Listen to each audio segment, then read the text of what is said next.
sumasugod nga kami ng biglaan dito sa may Robinson Malolos dahil naka 70% off lang naman po ang mga Vans na shoes. O kaway-kaway sa mga kumarit kumpare ko dyan na mahilig sa Vans na shoes, eto na ang pagkakataon yung makabili ng hanggang 70% off. Another day, another gala ng inyong The Modern Mom and with family. Biglaan nga kaming napunta ron mga mare ko at etong aking hipag ay nag-aya doon. Actually, hindi nila ako inaya kaya nagpresenta ako na sumama. Pupunta nga raw sila sa Robinson Malolos mga mare kasi nga daw naka 70% off yung Vans na shoes at bibili itong hipag ko. O taray, iba talaga pag mayaman. O wag ka mga mare, naka-car kami for today's video.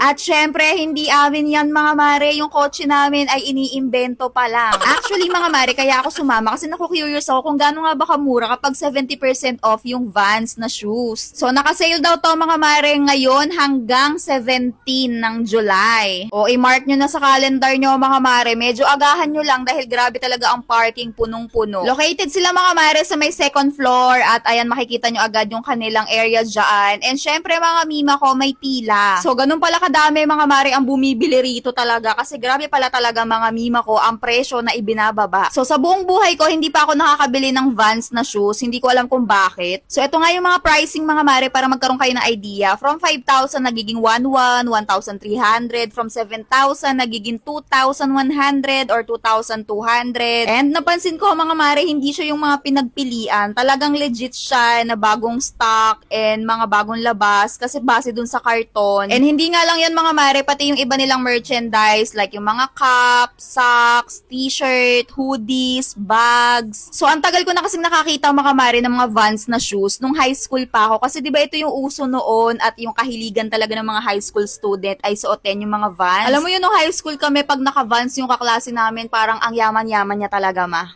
Eh, bakit nga mga mare? 7,000 ba naman? Tapos 5,000? Ito yung nabetan ko, mga mima. Ang ganda-ganda niya, tas ang gaan-gaan. 7,000 siya dati, ngayon naging 2,000 na lang. Madami naman talagang magagandang shoes at design at napakamumura naman talaga mga mare. Mas marami yung 1,100, 1,200 ganyan kesa sa mga 2,000. Maganda at mura talaga kung sa maganda at mura. Pero mga mima, pag nanay ka na pala, hindi ka mahilig dito, no? Ewan ko mga mima, pero baka siguro hindi ako yung target market niya. Kumbaga napaka-perfect nito sa mga high school, sa mga dalaga, college, binata, kasi perfect sa kanila talaga. O diba, napaka-behave ng Ate Isa ko. Iba't ibang klase yung nandito, may disintas, merong slip-on, may parang style na rubber shoes. Ito, mare, ang mura lang nito, 1,349 lang. So, ganitong design yung mga natatandaan ko sa Vans, mga mima ko, mga checkered, colorful. In fairness, organized mga mare ko ha, tapos lahat ng size, meron din sila. Ang unique pala mga mare ko ng style na shoes ng mga Vans, talagang ang gaganda, pati yung design nila, yung color. Kaya naman mga mare, kung balak nyo talagang bumili dito, eh agahan nyo talaga. Nang sa ganon, eh hindi na kayo pipila ng mahaba. Ito naman yung mga bags nila mga mare ko na parang 2,000 pesos na lang. Dati yata siyang 5,000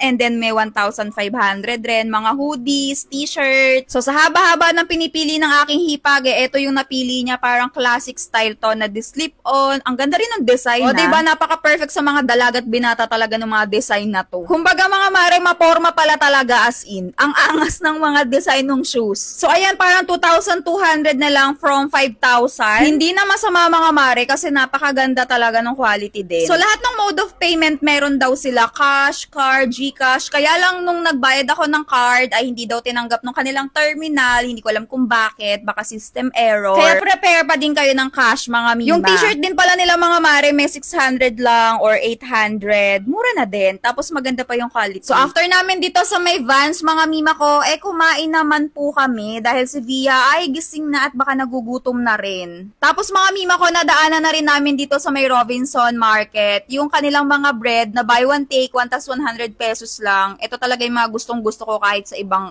store or SNR. Hindi ko alam kung ano yung ganap dito sa may Robinson, pero parang nakita ko, ang dami nilang sale, lalo dun sa may labas, may mga booth pa sila ng mga sale. Tapos yung hipag ko, nilibre kami ng lunch, actually, ano na siya, pa-dinner na siya, and then ako naman mga mima ko, nilibre ko sila ng cocoa or milk. Ito din talaga mga mima ko, yung lagi kong dinadayo kung saan, yung cocoa milk tea. Ewan ko ba bakit ang sarap-sarap nito. After lang namin kumain, mga mari ko, eh umuwi na rin kami dahil maggagabi na. O, diba, another solve na naman nagalaan para sa mga anak ko, mga mare. O hanggang dito na lang yung video natin for today's video. At ayun, bye-bye. See you on our next vlog.